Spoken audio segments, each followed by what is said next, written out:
Hi everyone, in this video I will show you how you can automatically remove spaces from numbers, because if you are regularly importing data that always has annoying spaces in it, so Power Query is the most robust way to clean it up automatically.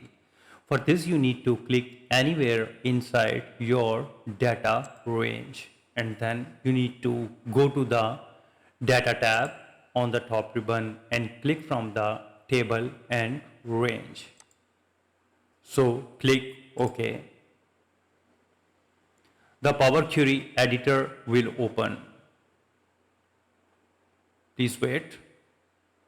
And then right click the header of the column containing your numbers, and then select the replace values. So in the value to find box, you need to type a single space and then leave the replace with box completely empty, and then you need to click OK. And then click close and load. So Excel will output a clean new table. If you ever add new messy data to the original table later, you just right click the new clean table and hit refresh. So this is pretty simple and easy. I hope you understand how you can automatically remove spaces from numbers. If you think this video is helpful, please support my channel. Thanks for watching.